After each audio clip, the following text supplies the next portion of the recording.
All right, so get this. We're diving deep today into all the good things about reading. Okay. But here's the twist. Okay. Our source material is this popular podcast called Podcast and Chill.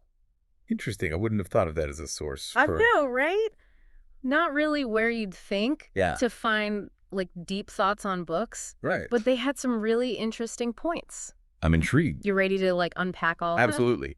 What really got me was how they went beyond that typical, like, reading makes you smarter thing. Yeah, They got into the specifics, the real ways reading can actually, like, change things in our lives. exactly. From better vocab to even, like, shaping your empathy. That's what hooked me. They were talking about how one of the hosts learned to fix a leaky faucet from a DIY book. Wow. And I was like, see, that's the kind of practical stuff I love. Yeah, that's great.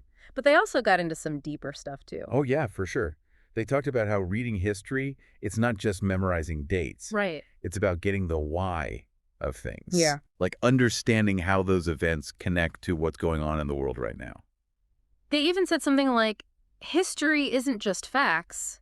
It's about the cause and effect, the ripple effects that shape the present. It makes you think. Right. It's not just the past. It's about connecting it to now. Exactly. And that whole idea of seeing the world through someone else's eyes, that really hit home for me. Yeah, they were talking about how reading exposes you to different cultures, different ways of looking at things. And they didn't just like tell stories, they actually had research to back it up. Oh, right, like that Rutgers University study Yeah. about kids who are read to when they're little and how they end up with stronger vocabularies. Exactly. I was kind of curious, though, about the details of that study. Like, do you know what kind of reading material they were looking at? You know what? You're right. I should have dug a little deeper on that. Yep. But I mean, it just makes sense intuitively, right? Oh, yeah, for sure. The more words you know, the easier it is to communicate, Hmm. whether you're writing or talking. Absolutely.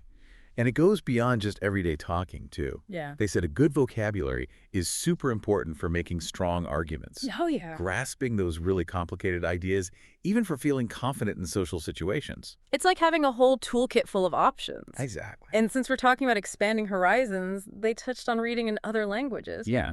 What do you think about their claim that it's one of the best ways to learn a new language? I actually tend to agree. Really? Yeah, think about it. When you're reading in another language, you're surrounded by authentic language in action. Yeah. You just absorb the grammar and words naturally. So it's more organic than just memorizing stuff. Way more. That's a good point. I've always struggled with lingual classes. Maybe I should give this a try. You should. But let's not forget about the pure fun of reading. Of course. They made this awesome comparison about reading being directing and starring in your own mental movie. Well, especially with those fantasy books. Right. It's amazing how reading, even fiction, gets our brains working so hard. We're not just sitting there taking in information. We're actively building worlds and scenarios in our heads. It's like a workout for your imagination. Totally. And what I found really cool is that they didn't just say this about fiction. Oh, really? They actually argued that even nonfiction can boost creativity. Huh. How so? Well, they said that understanding how things work or learning about history can actually give you new ideas and ways of thinking. Oh, I see what they mean. It's like making connections, taking inspiration from all these different areas, and then using that knowledge in creative ways. Yeah, I like that. it's pretty cool. Yeah, it's like cross-training for your brain. Right. And Yeah. that actually leads perfectly into another benefit. They talked about the power of reading to up your empathy game. Yeah, that one really stuck with me. Remember that study they mentioned? The University of Toronto one. Yeah, that one about fiction reading leading to more empathy and better social skills.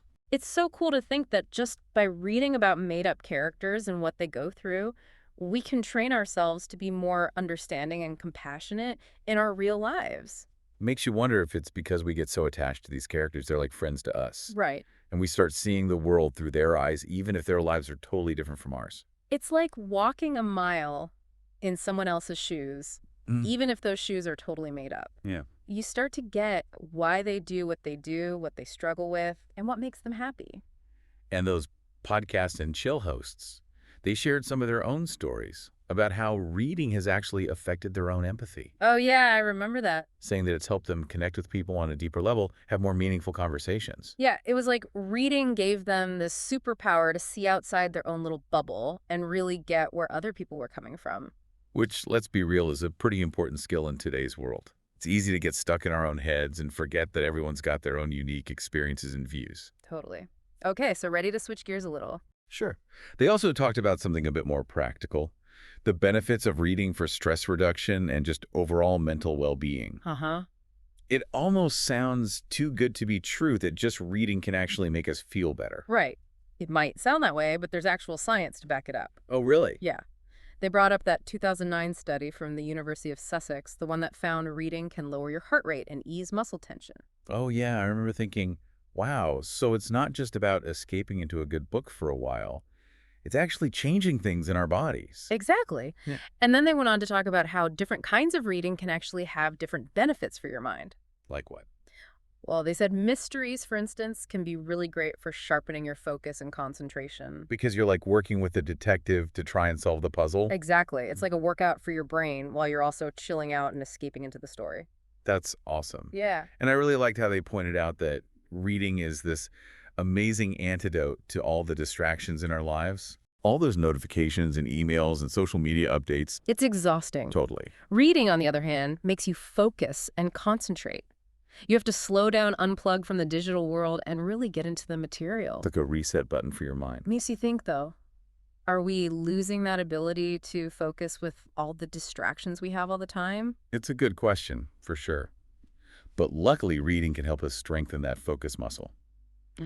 And speaking of strengthening, let's shift to another benefit. They highlighted reading for lifelong learning and growth. Yeah, I love that. This idea that it doesn't matter how old you are or what you've done, there's always something new to learn. Right. It's like reading opens up this whole world of knowledge and experience for us. It really does. And what's so inspiring about that whole lifelong learning thing is that it's not just about collecting facts. Exactly. It's about seeing things in new ways, questioning what we think we know, and just constantly growing as people. And they made this great point on Podcast and Chill about how even fiction can be super valuable for that kind of growth. Oh, absolutely. Yeah. When we get lost in stories, we come across all these different ways of thinking, different ways of living. We learn to understand characters whose lives might be completely different from ours. Yeah. And a lot of times we get these insights that we can actually use in our own lives. It's like every book is a teacher in its own way, offering us new perspectives and lessons along the way. It is, isn't it? Mhm. And the best part is there's no pressure, no tests, no grades, just the book and a whole journey of discovery. So what does all this mean for you listening right now? I think it's a call to action. Pick up a book, any book, and just dive in. I'm with you on that. You might be surprised at what you discover, not just about the world, but about yourself, too. And it's not just about how many books you read. It's about how much you really connect with them. Choose books that make you curious, that challenge your thinking, that leave you feeling like you've learned something. That's a great point to wrap things up on. Well, everyone, we've come to the end of our deep dive into the incredible world of reading, all thanks to those surprising insights from the hosts of Podcast and Chill. Who would have thought? You're right. It just shows that you never know where you're going to find wisdom and inspiration. Maybe this has even sparked a new love of reading for some of you out there. And so go hit up your library or bookstore and see what treasures you can dig up. Happy reading.